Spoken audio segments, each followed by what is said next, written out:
Hey folks, hope you guys are doing well as usual. So this is a follow-up video to the video I did last week. So last week was my first week with the Fiido L3 and I've now done one more week with it. So I've had this bike for 2 weeks.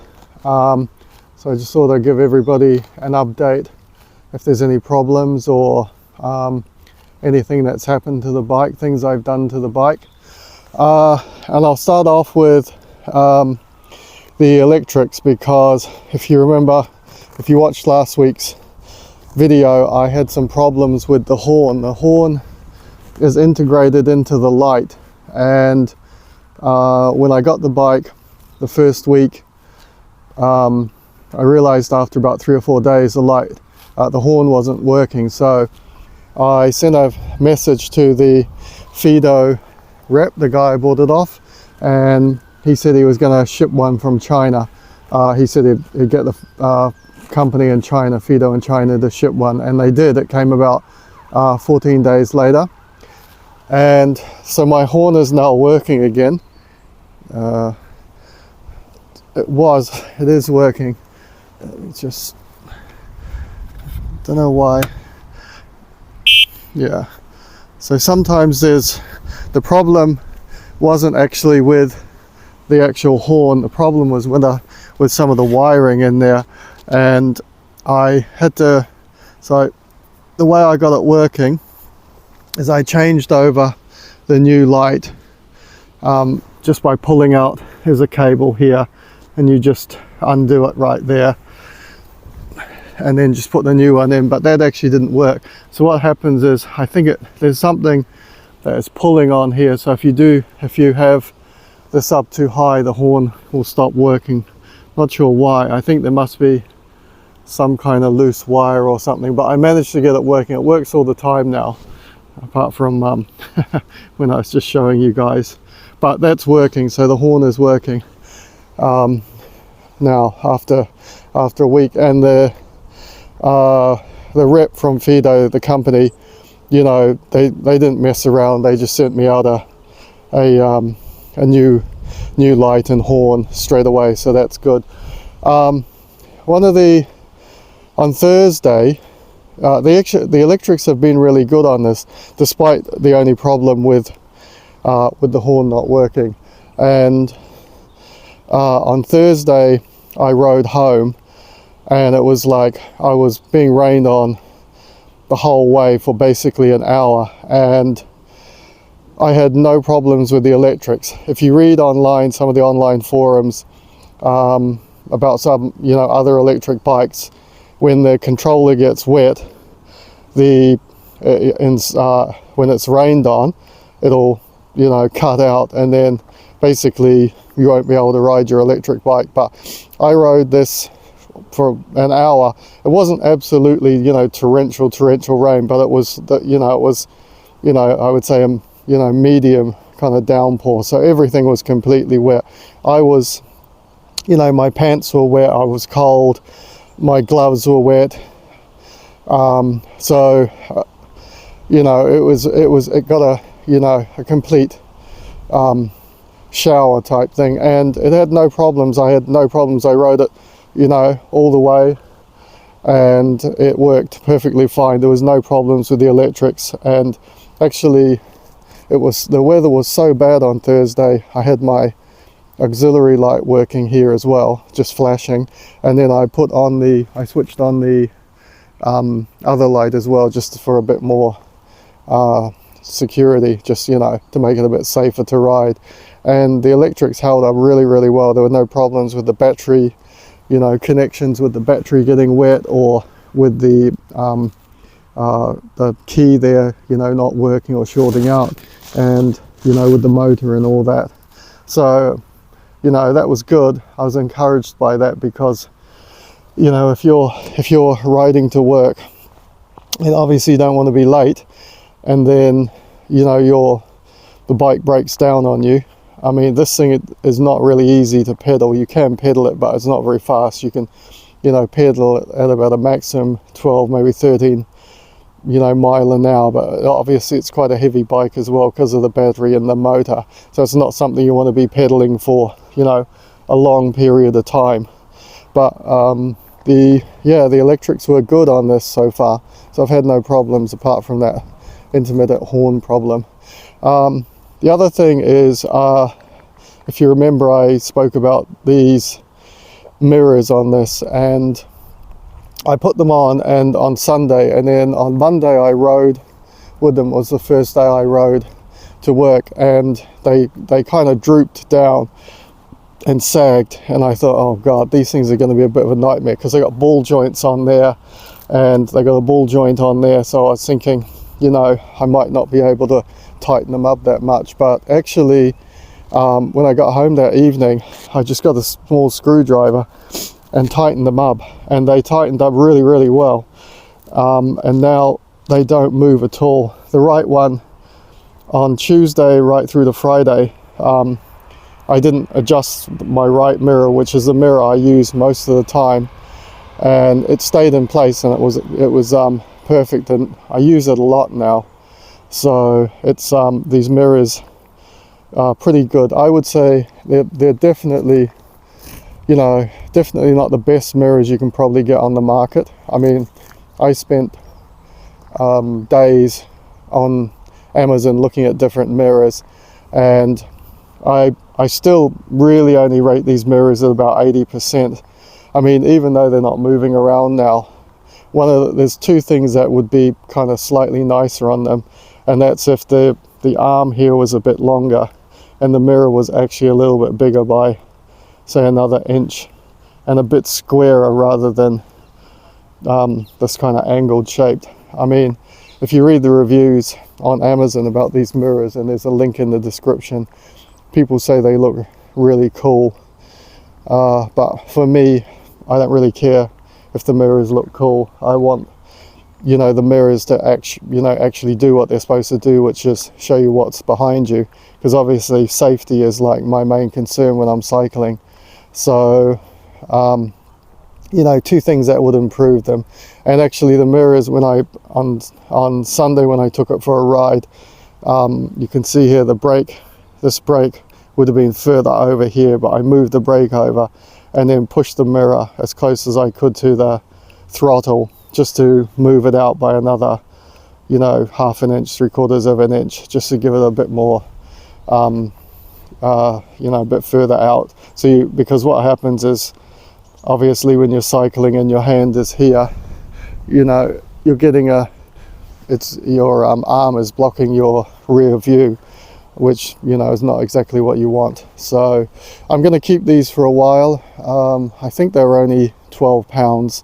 I've seen some other good ones on Amazon that were a little bit more expensive. They were e-bike mirrors as well, but you can only get them, well, you can get them in the UK. You just have to pay the import costs from America. So that was a brand, I think, called Meadow.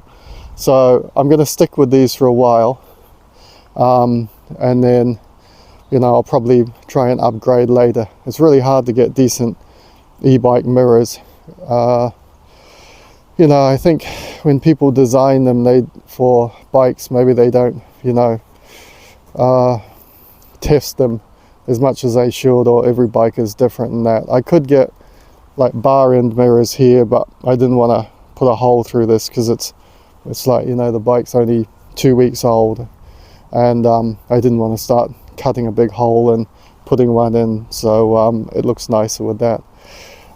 So yeah, the mirrors are okay, and I'm using them a lot now, especially in traffic, and especially the right one.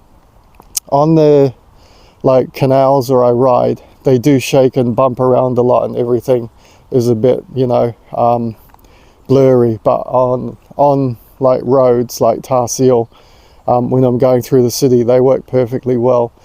I mean, like I said, they're not perfect. Like if you look at a car that's, say, you know, 100 meters behind you or something, 150 meters behind you, it's like 5 or 10 mil in the mirror, so it's not like, you know, that big. So it's still a bit hard to judge distance as to how far the car is back. You can see it there, but you can't work out, like, you know, how far it is because it's so small. It's only when, you know, the cars are like, you know, 20-30 meters behind you that you can kind of see them clearly. But they're good enough to they're good enough for now, and they, you know, they're definitely it's definitely a lot safer to cycle with these types of mirrors than have, you know, no mirrors at all.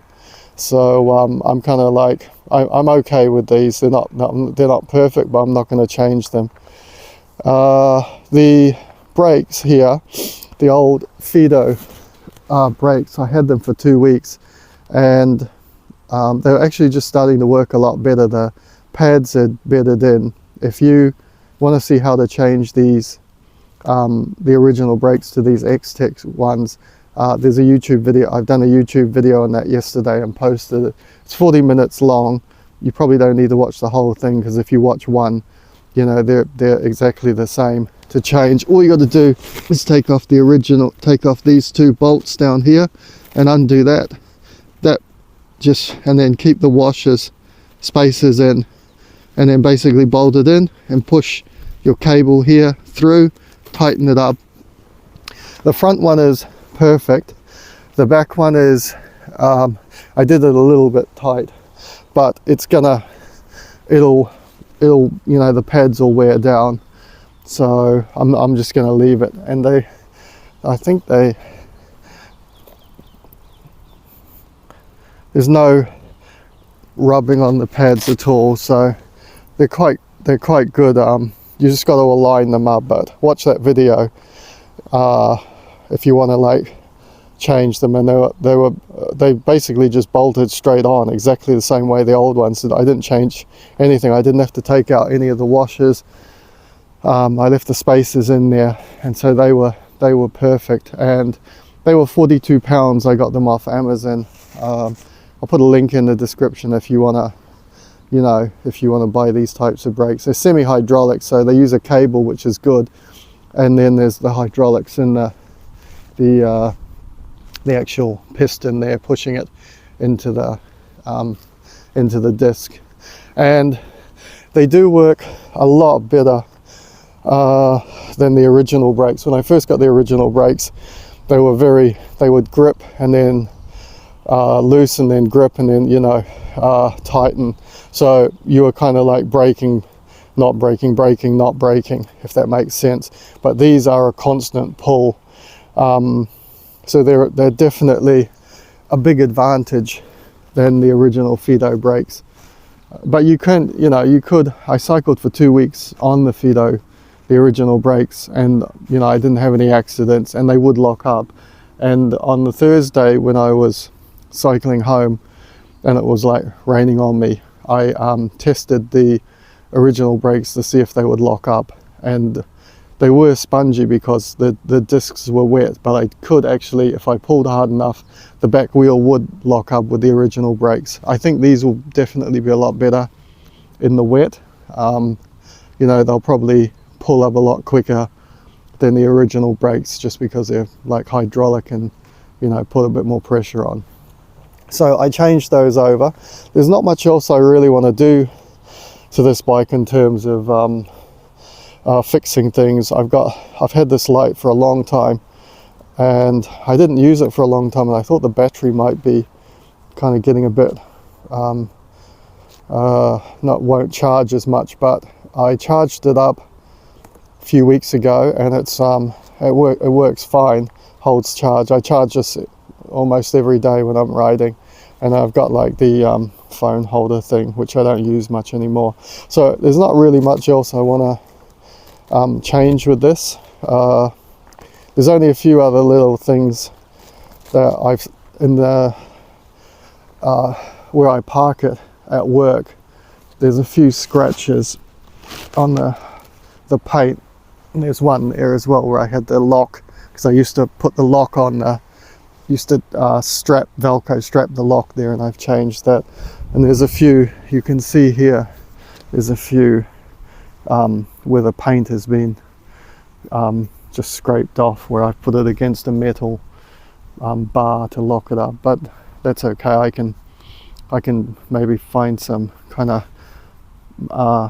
grey metallic paint and just paint it up a bit if I want to. It's not going to rust or anything, but if I think, you know, it's gone back to bare metal and it might rust, then I can fix it up a little bit. So one of the other things I put on, I had a lot of trouble with this because I couldn't find anywhere to mount this lock.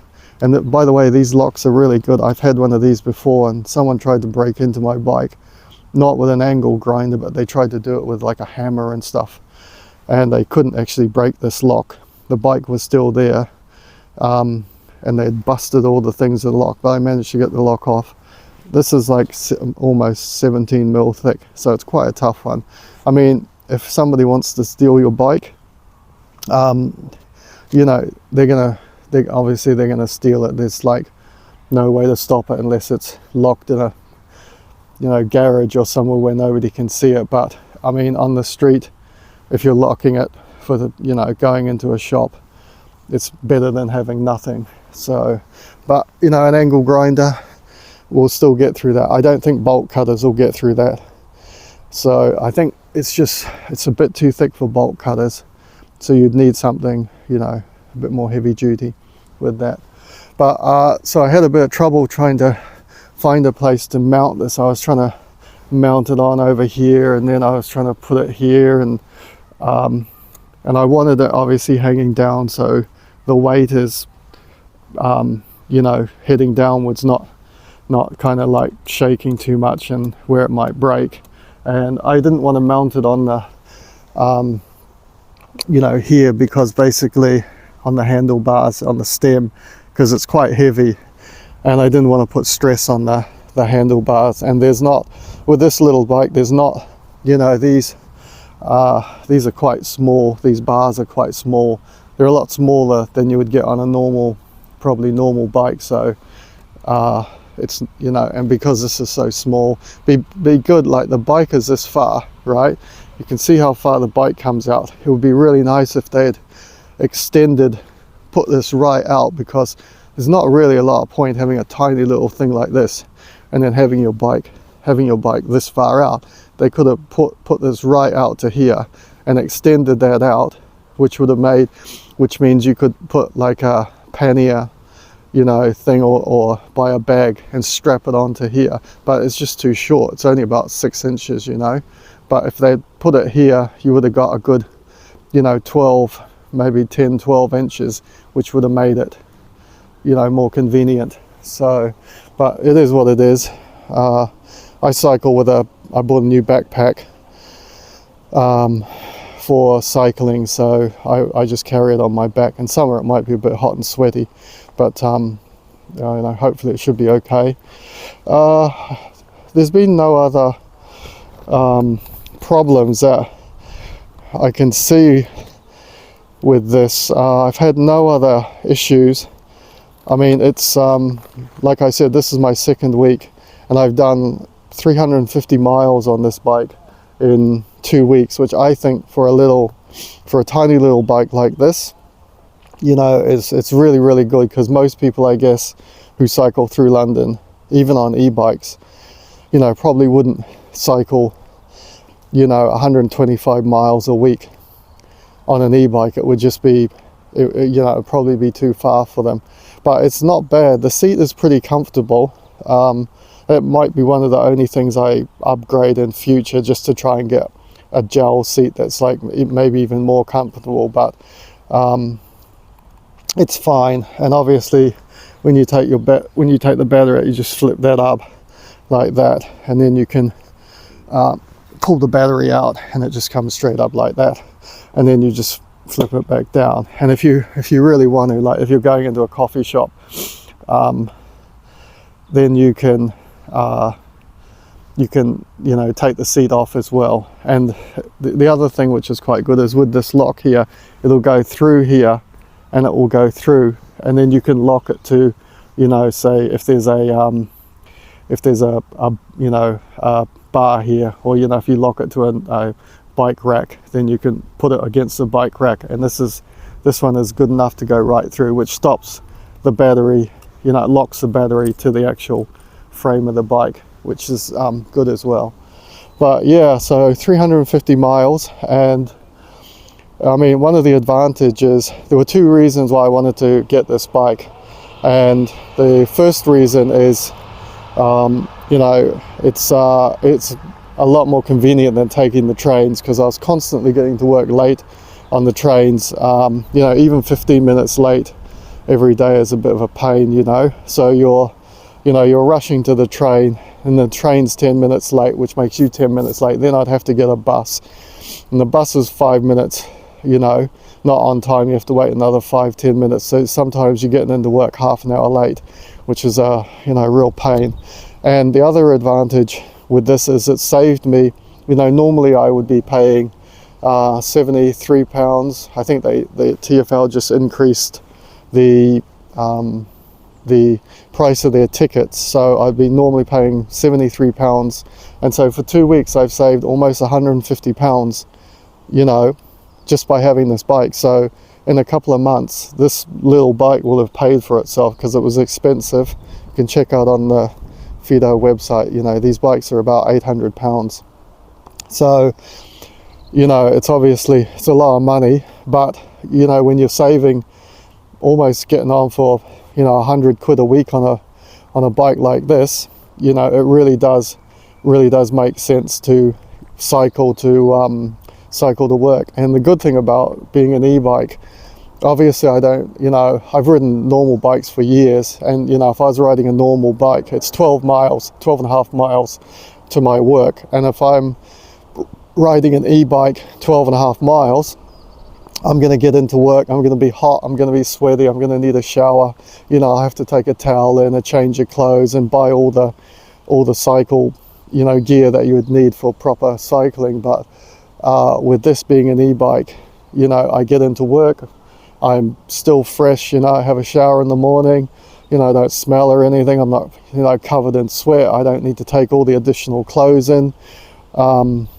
that I would need. So this has been a real kind of like godsend, because it's, you know, saved me getting, you know, it's helped me to get to work on time, and it's also saved me, you know, a hell of a lot of money. So as long as this bike can keep going for, say, if I get a year out of it or 2 years out of it, it'll be absolutely fantastic.